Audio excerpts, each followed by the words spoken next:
Hey guys, hello. I hope you're doing well wherever you are watching us from. Karibu sana to the Youth Hub, a show that gets a groove on. I am yours, Rachel Gambo. Please guys, let's get the conversation started on our SMS number 21144 or GBS TV Africa across all social media platforms. Kama kawa spongi peke yangu. And today, I have a house full of gents, yes. And we are going to be discussing a very interesting topic, by the way. And I'm going to, usher them in this time. I have Toby, who is an actor. I have Omai, who is a pencil artist, and also Meshach, who is also an artist, painter, right? Yes, so these are the people we have on set today, and it's going to be lit. So wherever you are, please get your pens, your notebooks, and everything you need, because it's going to be a very educative and entertaining session. Karibuni sana to the Youth Hub, the show that gets your groove on. So without saying a lot, I'm going to begin by introducing our guests. Ndawapatia nafasi mjintroduce, please. Can tell us who you are, ambia watu who Toby is. Wanataka kuelewa wewe ni nani haswa. Yes, karibu. Thank you so much for having me with Rachel. Thank you. It's an too. honor. My name is Toby Tom. I'm an actor, I'm a director, I'm a scriptwriter, I'm also a dance choreographer. And that's basically what I do. Yeah. Toby, you can dance. You dance? Yeah, I can dance. I choreograph actually. Yeah. Mnasikia tuko na kina nani hapa leo? So, nikikwambia utubastie a move hapa. Kunanilipa? So this is Toby, and he is an actor, producer, and other than that, he's also a dance choreographer. Karibu sana, Toby. Thank you very much. Yes, moving on to our next guest, Omai, please. Ambia Wakenya wewe ni nani? Thank you for having me, by Welcome. My name is Kelvin Omai. I'm a professional pencil artist based in Juja, and also I'm a YouTuber. I'm a lover of art, mimi ni msanii, I'm a creative. Yani, mimi ni msanii in general. Okay, Yeah. so that is Omai. He is a pencil artist. Moving on to our last guest, Meshach, please introduce yourself. Hello everyone, my name is Meshach Okeyo. I'm an imaginative painter. That means I paint from imagination, and apart from that, I also make beats. And I'm glad to be here. I can't wait to share with you what we have and have an engaging conversation. Okay, so before to end the lesson, maybe you can expound on who is an imaginative painter. What is it? How is it like drawing from or painting from your imaginations? Kuna watu, si mimi najiulizia, kuna watu huku nje they still want to know more. Okay, the simplest way to define that would be painting from imagination is painting from experiences, observations, or rather painting without using any point of reference. Yes. Okay. In simple terms. Okay. Yeah. So guys, as you can see, these are the guests that we have, and please feel free to ask questions. Si kama hujaelewa kitu useme hujaelewa, si kila saa nimeelewa na hujaelewa. So let's ask questions and let's engage on our SMS number 21144 or GBS TV Africa across all social media platforms. I'm happy. So we are going to begin with our very first segment, DM Diaries. DM Diaries, I introduced this segment like 2 episodes ago, and I told you guys what it's all about. We are going to be receiving anonymous comments, messages, questions from people, and we are going to answer them here because why not? Yes, so on today's DM Diaries, I'm going to read out the questions out loud, then tutazipitia. So I am a self-taught artist, but every time I tell my parents I want to do art full-time, they shut it down. They keep saying it isn't a real job. How do I keep going when my biggest critics are at home? So that was the first one. We have 2. So the second one is, I'm scared to call myself a real artist because I haven't gone to art school or had any exhibitions. Is passion a skill enough in Kenya, or do credentials really matter? So those are our 2 questions for today from anonymous people. So tutaanza na hizo wase, we're going to answer those questions precisely. And I'm going to direct the very first one to Toby because, Toby nitamuuliza ya pili. Let me direct the first one to Meshach. I'm a self-taught artist, but every time I tell my parents I want to do art full-time, they shut it down. They keep saying it isn't a real job. How do I keep going when my biggest critics are at home? Okay, well, there's a lot around, there's a lot of discouragement when it comes to being an artist, because it's true that it could not be a full-time job, because being an artist is about, it's like a personality, it's a lifestyle, it's who you are. Because if you really want to be a good artist, you have to be who you are. You don't have to like have maybe a schedule of which ikifika saa 4 ndaanza kuchora, ikifika saa 5 ndaanza kuchora. If you don't feel like drawing, just don't draw. But if you feel kama hiyo inspiration imekuja kabisa, like enda nayo kabisa. And how I'd answer that is that life is really short, and anything utawahi fanya struggle mahali, whether it's employment, whether it's being an artist. So the best advice I would give is you'd rather struggle doing what you love. So as much as there's a lot of discouragements, there are other artists who are established and are actually living out of art, paying their bills, medical expenses, all from art. Okay. So why is it that parents, or rather people, discourage artists that it's not a real job, yet there are other artists who are depending on art to pay all their bills? So I feel like somebody like that should actually look for mentorship from the established artists and avoid the people who discourage them. Okay. Yeah. Right. Personally, I'm a geospatial engineer by profession. Okay. Jamani. Okay. Yeah, so when I was growing up, before nikuwa full-time artist, my parents alikuwa analeta shida mimi kuchora. But alikuwa ananiambia instead mimi kuchora, ni focus na engineering yangu until nimalize. Naelewa vile wako parents vile they were brought up. Juu back then artist, kukua artist it was unheard of. Juu sasa career ilikuwa kina daktari, engineer, blah blah hizo these courses kubwa. But ukionyesha your passion, ukionyesha passion yako kwa art, personally tulifight na mama yangu sana. Nikamwambia art no my passion, ndio talent yangu nataka kuifanya. So nikamwambia mom, wacha najua itajipa kuliko hata engineering yenyewe. So you just give me 1 year nikushow. Okay. From hapo ndaenda kitu utataka. Inajipa sahi. Inajipa mbaya sana. Okay. So I hope we are answering questions. Yes. So please take that from the artist's perspective, and please just if it's what you want to do, just do it. I understand. Pia mimi naelewa wazazi sometimes they can be here, but let's also give our children that space to do what they want to do. Yeah, so that was the first DM Diaries question. So maybe to the second one, directing to you. So I'm scared to call myself a real artist because I haven't gone to art school or had any exhibitions. Is passion and skill enough in Kenya, or do credentials really matter? I'd say passion and skill is not enough. Credentials matter everywhere because we're in a severe economy where you need to have the kind of papers, kufanya 1, 2, 3. But now when it comes to art, like what my colleague here has said, it's basically who you are, and that also applies to acting and directing, screenplay and stage play business. You have to, it's not like banking where I know math, I used to know math in school so I can be a good banker in counting. No. It has to come from inside because art in any form is expressive. And how you express yourself really shows who you are as a person. So passion and skill, very imperative. And also credentials are very important because now it gets you to the next level, because that's where we are as an economy, as a system. And also to add on credentials, is going to school also helps you understand whatever you're doing from a literate perspective. Because they say talent is not everything. You can be talented, but knowledge will add on to your talent and you can become even better. You can move from better to great.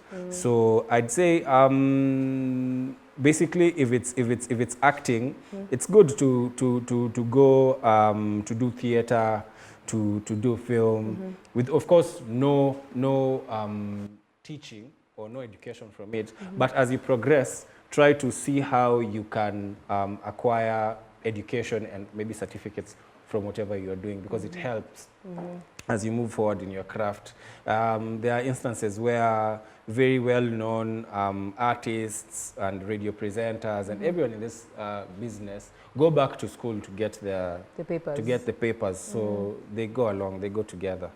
Yeah. Okay, so yes, passion and skills, they are good, but not enough. Credentials also, they matter. So those are the two DM Diaries questions we had for today. Please, if you have any other questions that you think we should talk about, please be sure to reach us out. So we are going to introduce the topic of the day, which is making a living as a young artist. Making a living as a young artist. As you have seen, we have artists on set with us. Kuna kituka wachoraji. Wapo. Okay, we have painters, artists, and we have an actor, right? So what wako into they're all doing art as a thing. So we are going to be discussing all about art. Yeah, so basically for today's episode is going to be more of a Q&A session. So as much as tunajibu maswali, let's try to make them open-ended. Jibu tukiongezanga points zetu, you Yeah, so the first part of this, we're going to be talking about money, how art pays. So how art pays our bills. We have understood that, yes, having skills is important, but if you really want to make this big and make it like your day-to-day doing, your job, like this way you're paying your bills from, credentials matter. So we want to understand how art pays in today's society. So maybe beginning, what was your first real payment you got from your art? And what did you do with that money? Real payment. And what did you do with the money? I think my first payment was I was an extra in a show called Anti-Boss. I think that's my first time. That was the first time I was on TV. I was an extra on Anti-Boss show. You know, as an extra, you're not really paid much. So, and I was still in campus. I was still in college. So what did I do with that money? Maybe I got some food, chipo kidogo hapa na pale. Niko first year, chipo hapa kidogo na pale, just because I was just young, I didn't have responsibilities. So pesa inaingia ilikuwa tu niko na pesa fulani hapa. Let me go buy myself some few things to eat and so that's basically what I did. My first time. Right, sawa. Omai, what about you? What was your first time real payment ulifanya nini pesa? The real one. Okay, the real payment was I really win competition from India, an art competition. Yes, thank you.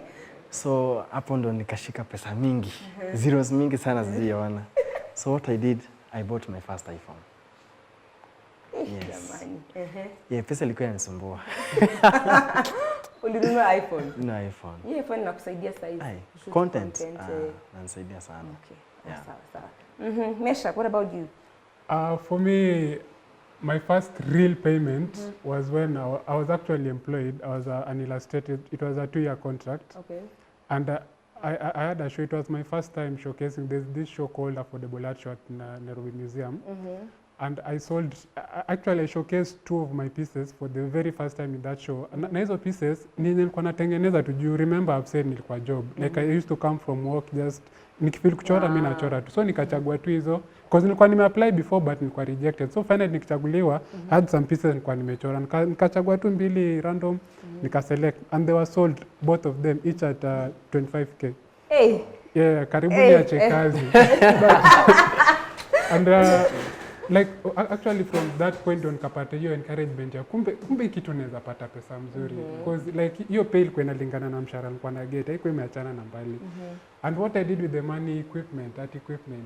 Any money I get, first thing at equipment. Like inaniwashanga to equipment. Yeah. Okay. Sawa. So nyamkula chipo. Nyamkula chipo. Okay, sawa. So is it possible to survive solely on art in Kenya, or do you need a side hustle to sustain you? It You've depends. done it as a profession. Yeah. Okay. It depends with your responsibilities as a person, because different people have different responsibilities. There are people who have families. There are people who have. All I can say it's never enough. Take for example, guys who are doctors or teachers or lawyers. You'll find them having conversations on, despite them having salaries monthly, they still do other businesses or want to start other businesses. So it's the same case with the art industry. You might be having that regular income coming in, but also sometimes depending on what you want for yourself, you'd also want to like start a business for yourself, and that is advisable, especially for artists, because how the art business from my side works isn't the same compared to other professions. Take for example the 9-to-5 economy, where you are guaranteed a particular amount of salary every month. So within an year, you have a particular period of time where money comes in and goes out. But from the art industry, it's seasonal. There are periods where you have a lot of money, and there are periods where there are no gigs, and there are periods then where so it's irregular. It also depends on your level of who are you, what have you done. So maybe you might be having regular gigs, you might be having seasonal gigs, but in general they are all seasonal. So what do you do with the amount of money that you've had for like for like 3-4 months? You might earn a lot of money that a regular person would earn in like a year. You understand? So what do you do with this kind of money to like sustain you when there are no gigs? You understand?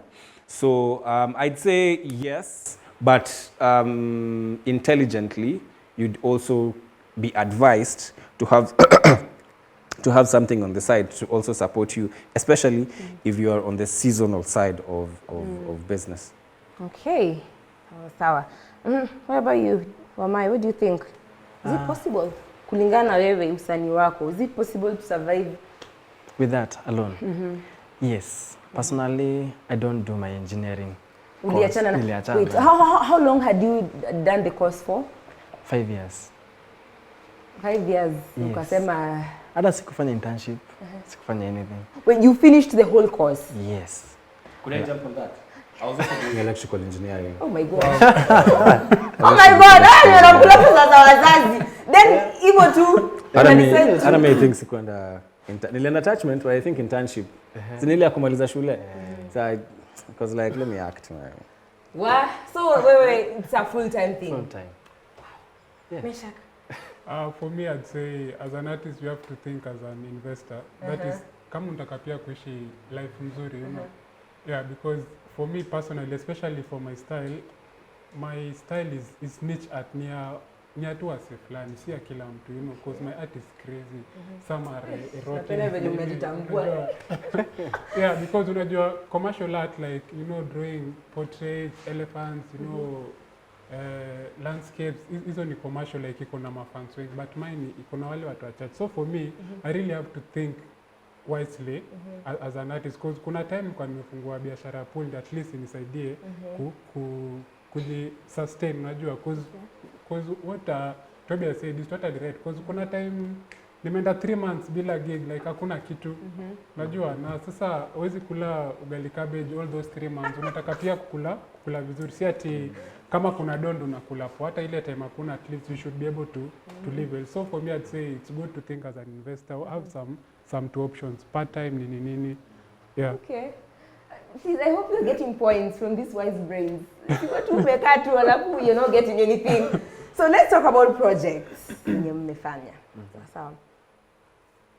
going to talk about projects. Tuongee kuhusu projects. Mesha kumesema you had projects even before you got your very first paying job. Kuna zenye ulikuwa unafanya, right? Yes. Zako ziko. Ziko sold out ama bado ziko tu pale unasema akistauza hii tu ni ile tu yangu.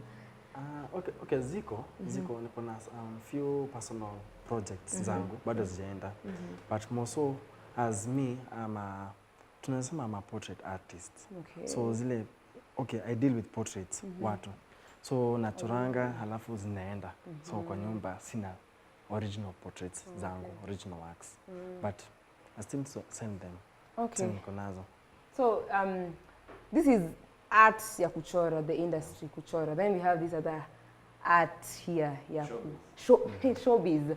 Let's talk about Mofire kidogo. Yeah. Tupige story. What happened? How did the project come around? Ulijipata aje kwa hiyo role? So just like any other auditions for a show, the auditions zilikuwa they were at KNT, Kenya National Theatre. Was around June, July, around 12th, 13th, 2023. So it's just a kawaida auditions, come with a monologue, the way normal auditions are being spread. So a few friends of mine sent me the audition poster, and I tried. Let me try. So after that, I went for the auditions. Tulikuwa wengi, it was open auditions. Open auditions, you'll find like 600 people, or like 400 people. So after doing the auditions, the makers fancied my art, and they liked it. And through the runs, you get callbacks. After auditions, you get callbacks, where now they've sieved a number of people. Then another callback they've sieved. You're like from like 100. When you get to a callback, you're like 30. When you get another callback, you're like 5. So after maybe that 5, you go on for a screen test, and highly likely you're chosen for that role. Highly likely you're chosen for that role. So that's how it happened. And at that time, there were rumors it's a Netflix show. I didn't really pay attention to that. But after now bagging the role, booking the role, is when we were told it's a Netflix show, and it's going to start production around, that was October 14th, 2023. Yeah, 2023 to December. Then there was like a small break. Then around April 2024, for like a week, there was a week for production. And it came out last year, December 20th. Yeah, so that's how I got myself to that project. Mwende watch your film, sawa? Mofire on Netflix. Mofire, yeah. By the way, unakulanga samosa za njahe? Ushisikia samosa za njahe? Hivi samosa za mayai. Oh God, kwani mnakula nini huku nje? Do you really eat ama ilikuwa tu kwa line? I'm saying that because there's a film yenye amefanya and there's that line. Okay. Okay. Sijui mnakulanga samosa za njahe? Sijaisikia. Samosa njahe? Sijaisikia. What was that? And is it a thing? Do you even eat them? Ama wewe ulikuwa tu unachapa tu line? That's... Have you ever thought of trying it after now playing that role? Oh, after now. By the way. By the way. Njahe.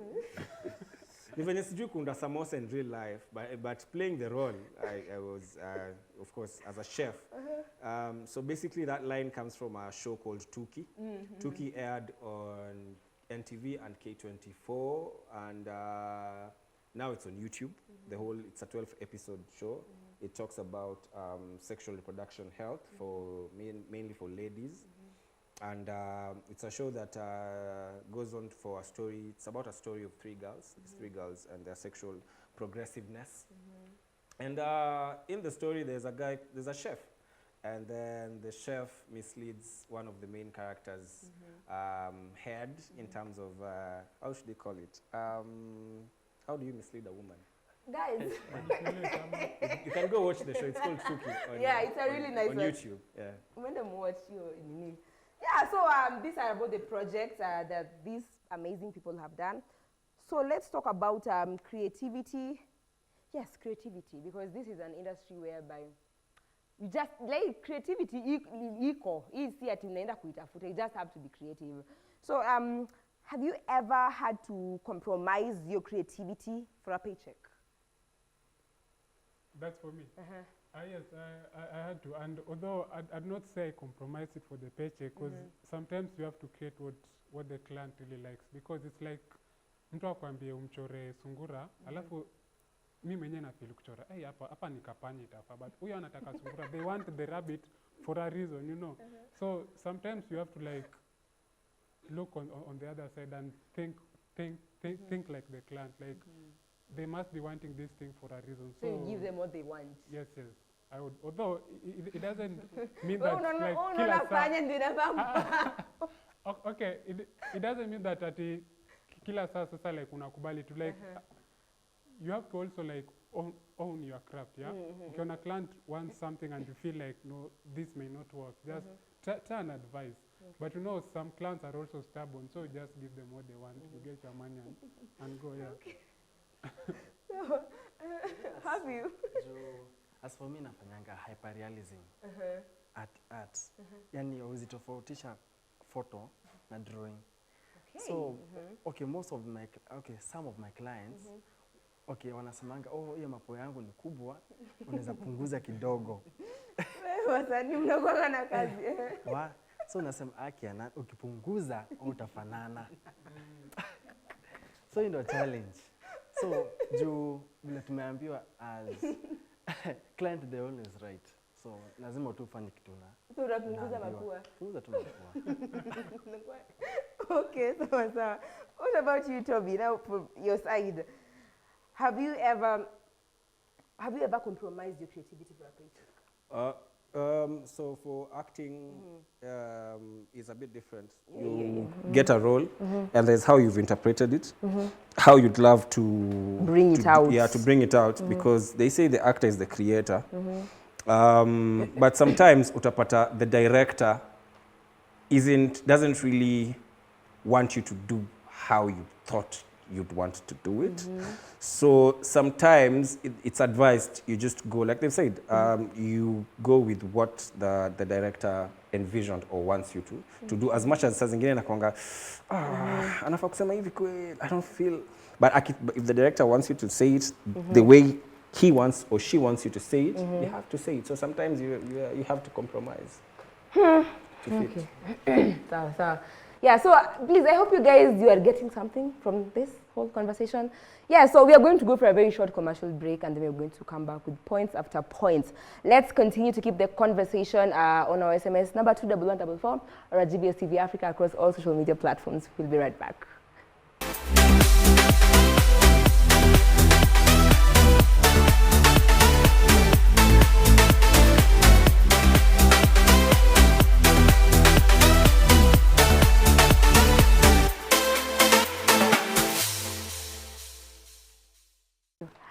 Welcome back, guys. I hope you are having an amazing time wherever you are. If you've just joined,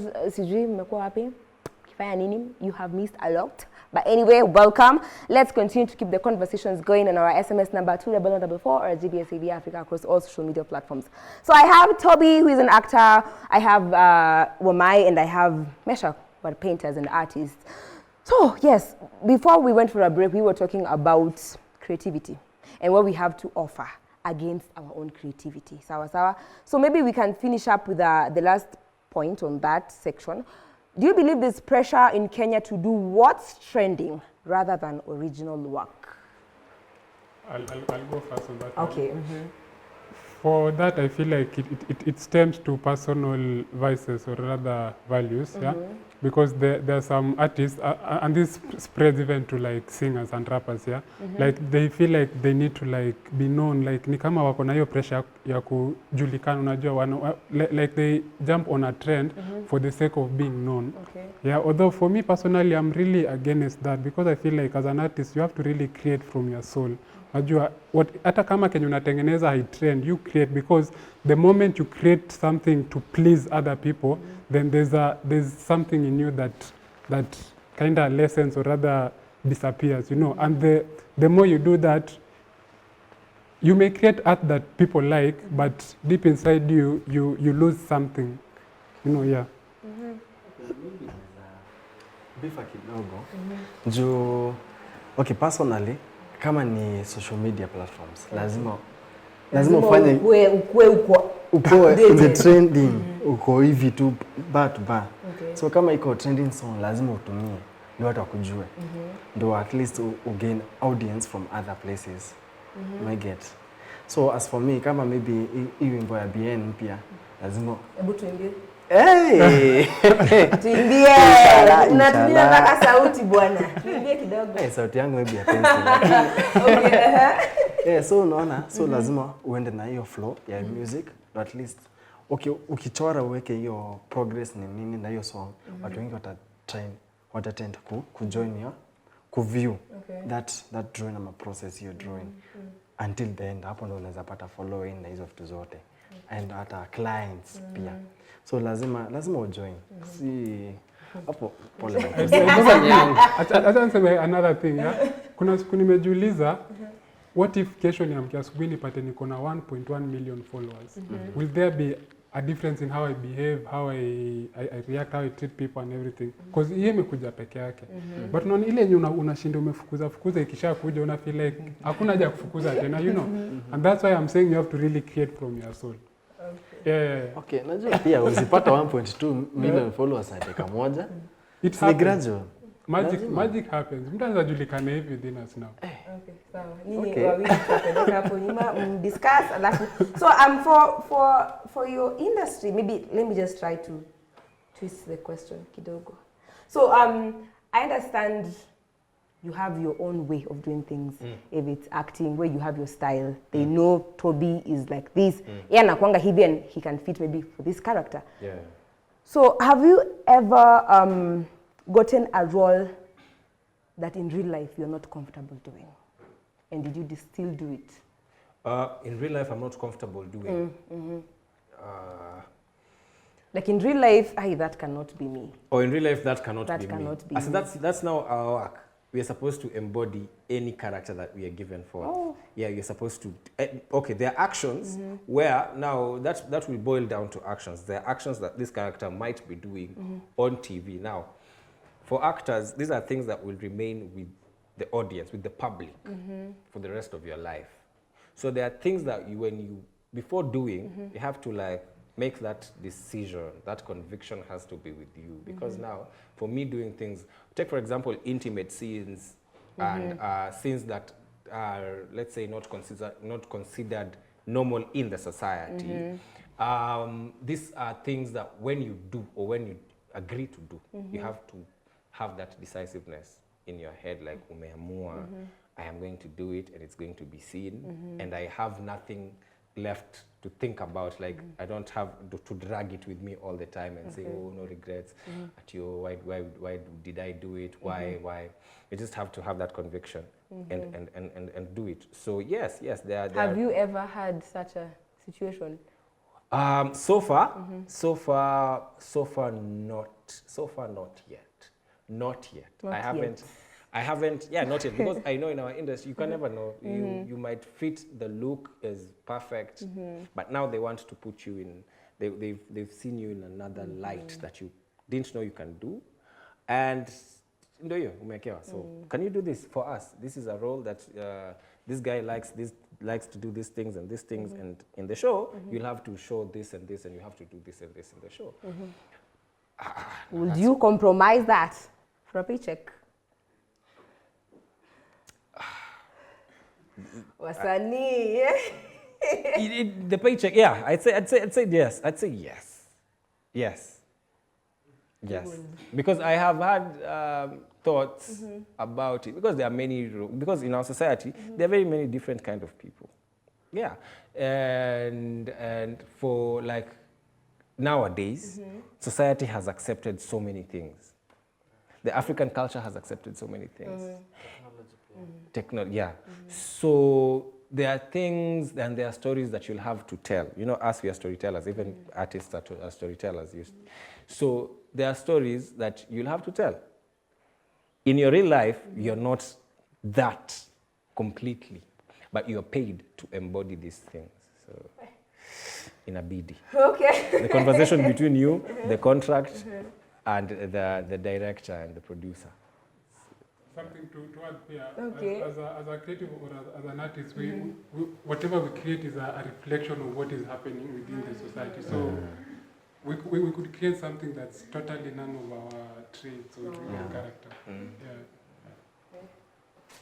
Okay. And also to add on trends and original work, I feel like there are guys who are so good on trends, with trends, but now I feel like originality beats trends. And just to add on his point, there are people who've woken up to 1 million subscribers. Like jana nilikuwa na 1,000, leo nimeamka asubuhi niko na mita. There are so many people whose lives have turned overnight. So now you have 1 million subscribers from maybe in YouTube, Instagram, everywhere. There's a way you have to maintain these million subscribers because now income comes from this. So will you survive on trends ama the originality that gave you the million subscribers? But I feel like trends is a 50-50. But for originality, there are people who will stick with you because they know you. Originality is identity.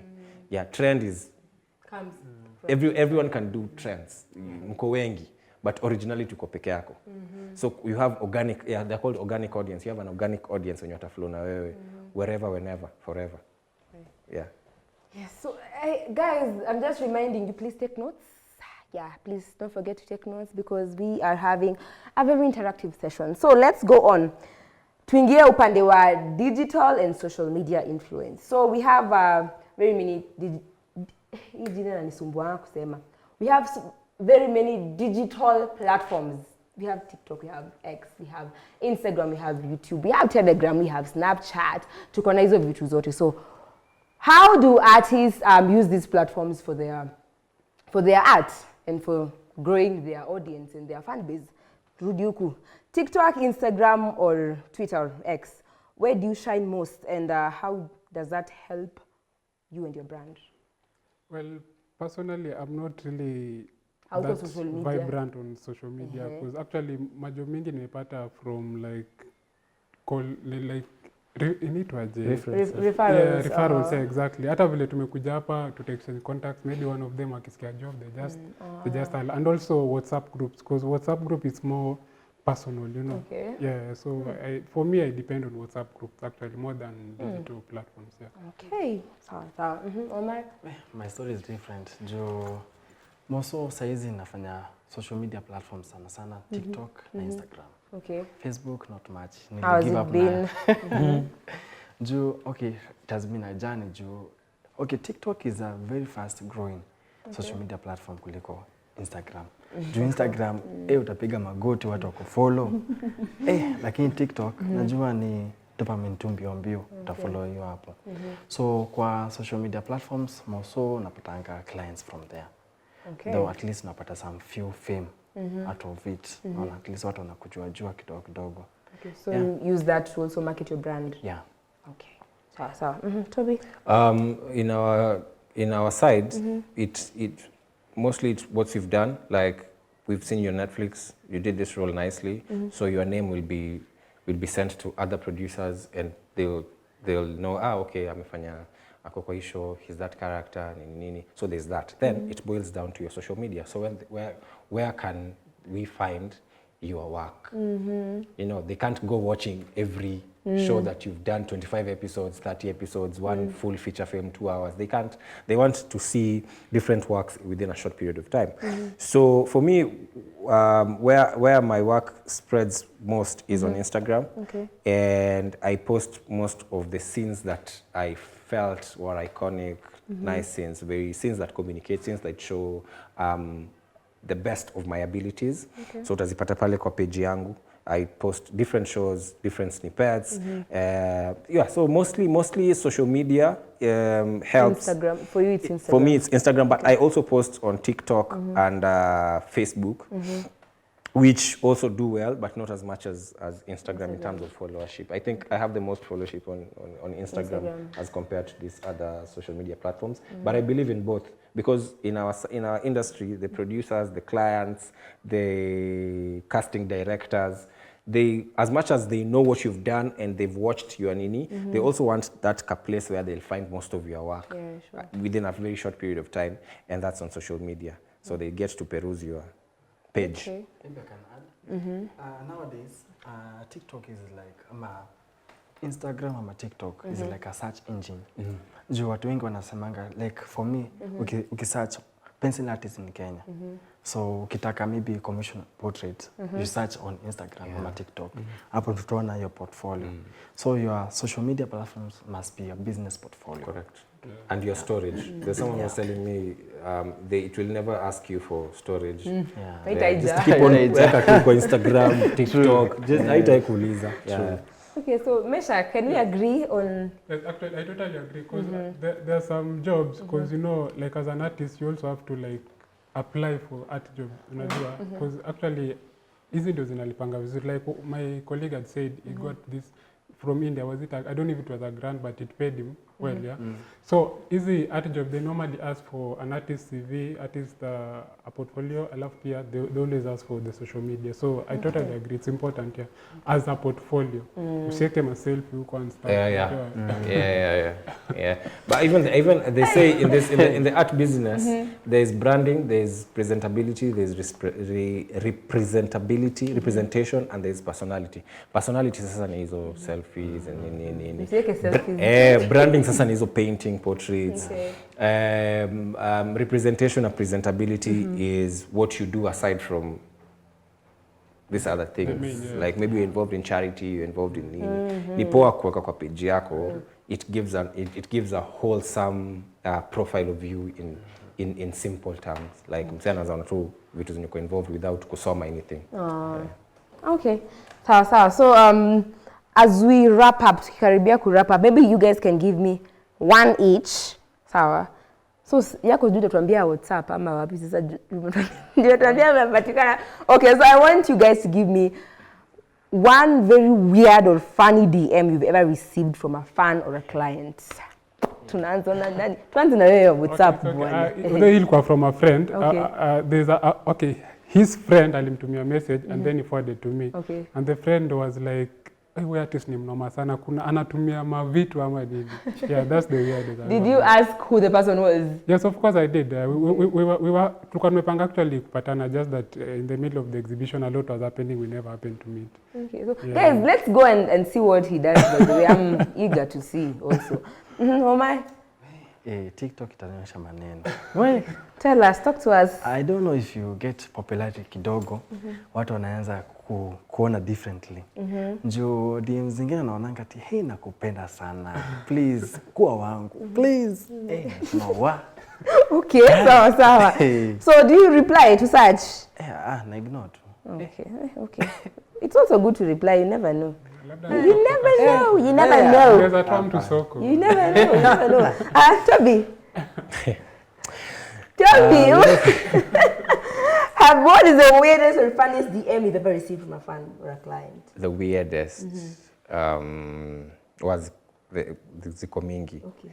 Na all I can say, first of all, is people think whatever character you play on TV is how you behave in normal life.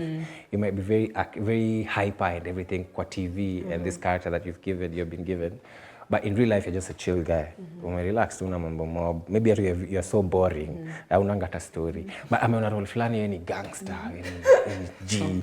There's another role where you're just very smooth with ladies and whatnot. So Anadhani, that's who you are. That's who you are. So what was the DM? Just to be, because maybe my parents are watching, okay. I'll just say that there are erotic DMs. Okay. There's very, very strange emojis. There are emojis. There are messages where just mtu anashoot her shot. Okay. Kama kuna moja, hebu nikumbuke. Drum rolls, tumpe drum rolls. Alisema nini? This DM said, imeandikwaje. I'm trying to like sieve everyone. Nataka tu itoke as polite as possible. So DM ilikuwa imechora. It was a goalpost. Okay.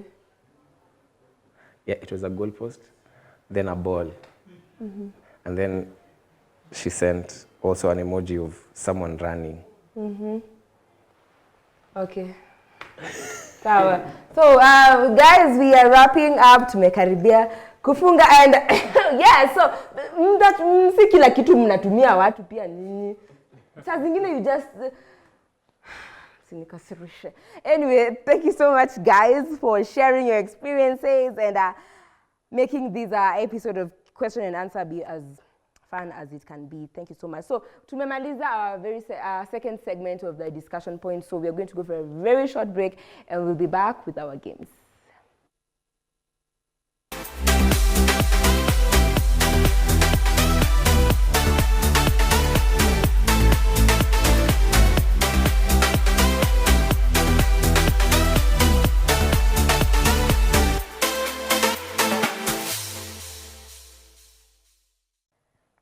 guys, we are back with our very last segment. Na tuko hapa to play games.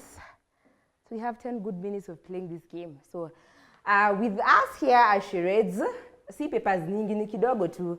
So charades is a game whereby we demonstrate what is in the paper with our actions. Sawa sawa? So rules ziko hivi. We are 4 people, so split mara mbili. So one person, so let's say split hivi, mkwe hivyo, sisi tuko hivi.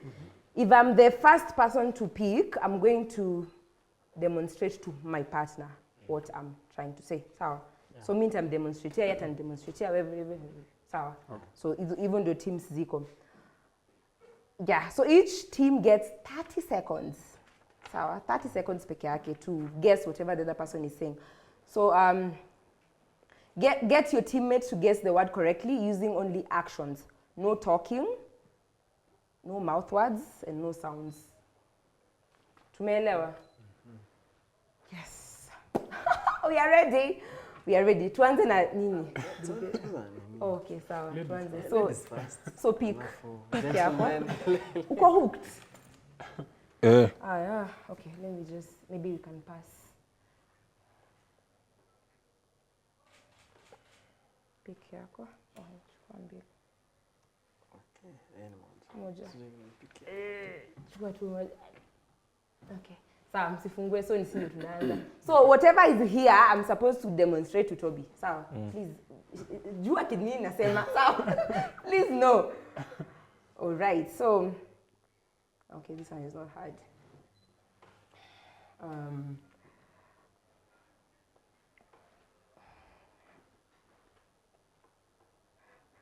Piano. No. Okay, the same action, but let me twist it.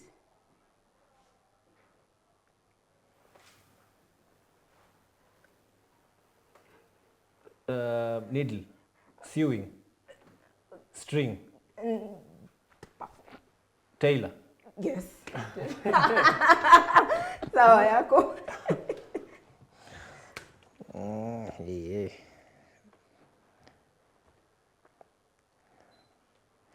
Okay. Hey, my lord. Chupa, bottle, opener, screwdriver.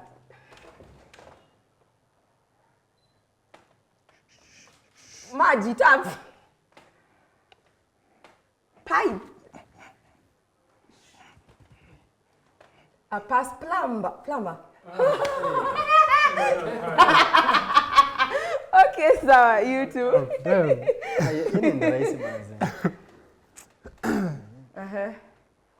Wewe unachungulia. No, sinachungulia. We are seeing you. Sinachungulia. Haya. Oh my lord. Farmer. Rick.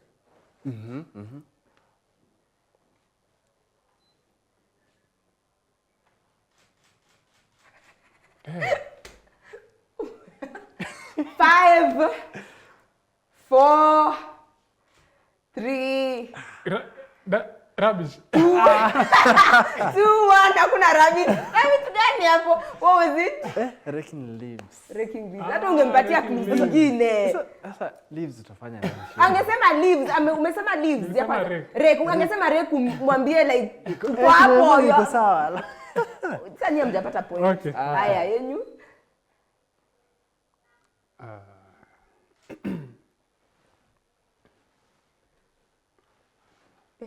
Singer. Singing. Mike. Yes. Okay. Kwa ni kesho. Sasa nimepata moja, si tumepata mbili. 2-1. Tu si mbaya.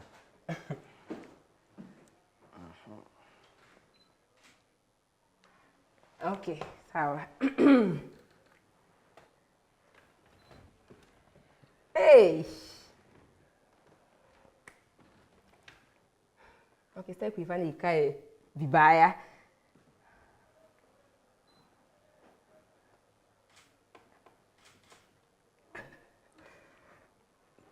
Mimi sijui kwa watu mianga pia mate. Molding, sculpting, Modeling. Sculptor. Yes. Sculptor, yeah. Hatari. Yeah, sculptor.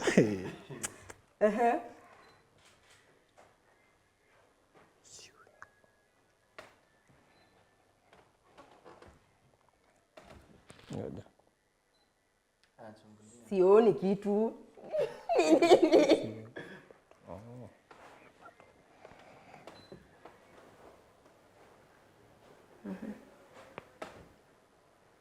Needle. My God. Kushona. Button. Hivyo. Kufunga button. Imeandika sewing on a button.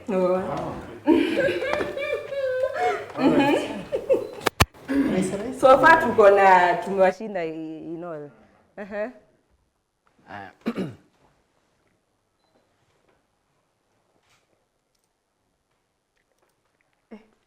Cheer.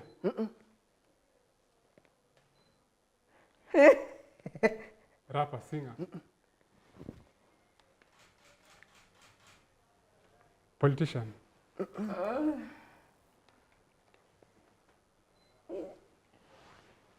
Viewers.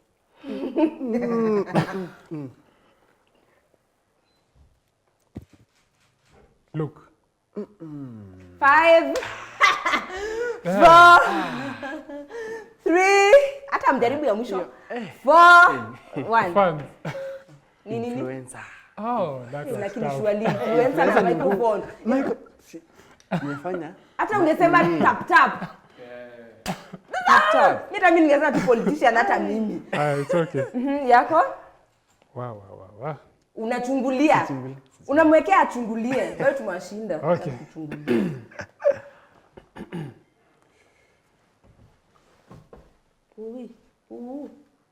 Jiko. Aha. Mangu. Kuni. Aha. Wood breaking. Firewood. Aha. Open fire on a firewood. Ama. Aha. Kidogo. Aha. Kuwasha. Aha. Jiko. Kuwasha jiko. Kuwasha mbao. Yeah. Imeandikwa It's hapo. almost building a campfire. Nini? Wewe na kuwasha mbao ni nini? Kuwasha mbao ni nini? Unasaje mbao kikamfire? Campfire. Hiyo ni 1 point, 1.5 point. Hakuna kitu pa kuwasha mbao ni kufanya nini? Campfire. Campfire Campfire na ni mbao. Nyinyi mnatupa. Kuni. Aya, sawa, umechukua ngapi? Umeshachukua? Aya. Rahisi. Book. Signature. Pen.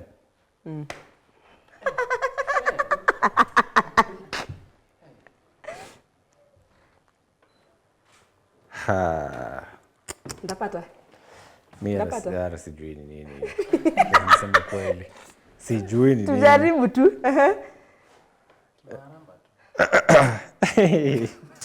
Haya. Tujaribu tu.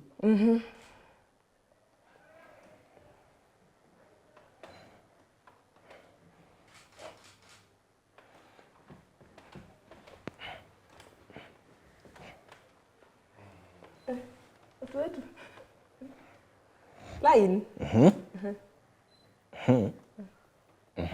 3 lines.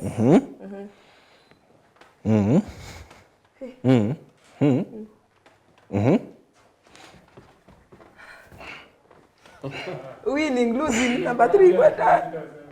Kimekuramba. 3 lines mtu anakimbia. Number last, number 3. Marathon.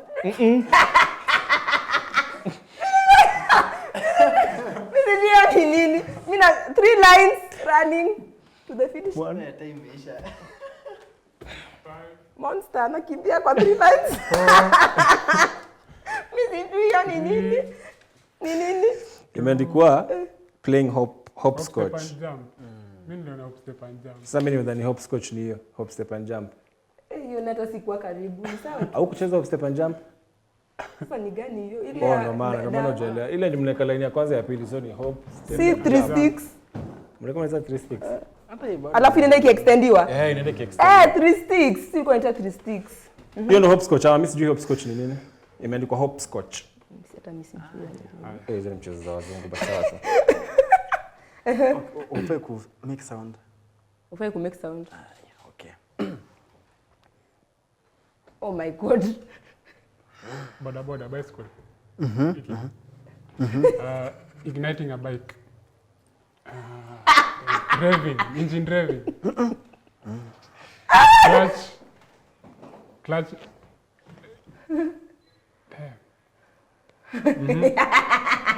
Bike, speed bike. Starting a speed bike. You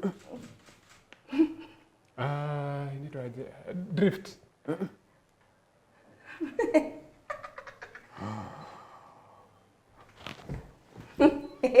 Speeding.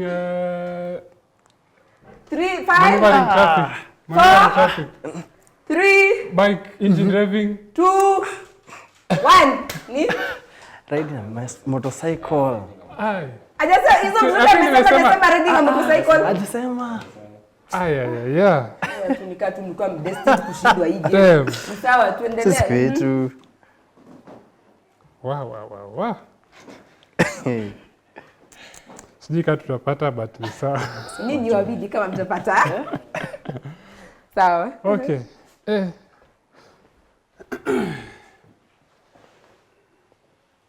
Spraying. Grass. Watering grass. Grass. Slashing. Slashing grass. Mower. Mowing the grass. Mowing the grass. Faster. Mowing the grass.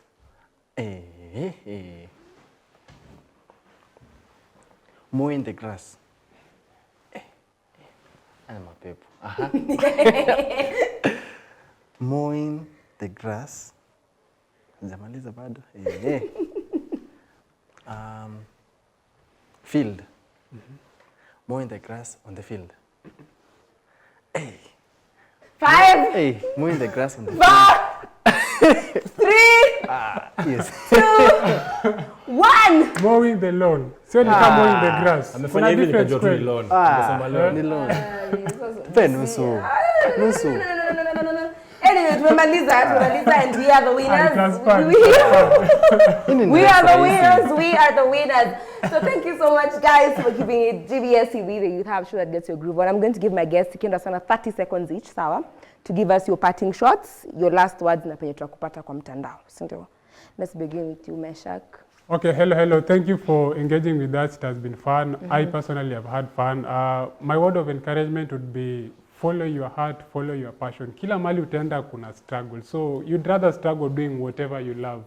And my handles are on Instagram at Meshak_Okeyo. Same with Facebook, Meshak Okeyo. Okay. Thank you so much, Meshak, for being here. As for me, naweza sema draw till draw what inspires you. Na pia draw it till you make it. Okay. Yes. And my social media platforms, that is Instagram, that is Wamai_K, TikTok, Wamai_K, YouTube, Wamai Arts, and Wamai Travels. Wamai Arts. Yes, Wamai Arts. And my number, 0746 00 25. 0746 00 3525. Yeah, thank you. Okay, thank you so much, Wamai. Yes, Toby? My social media handles are Tobit Tom on Instagram, TOBIT space Tom on Instagram and TikTok, as well as X and also YouTube. That's Tobit space Tom, and on Facebook is Toby, T-O-B-Y, Tom. And what I can say is, especially most likely, know what you are doing. Just know what you want. Know what you want is very important. That creates identity, and also be very patient with it.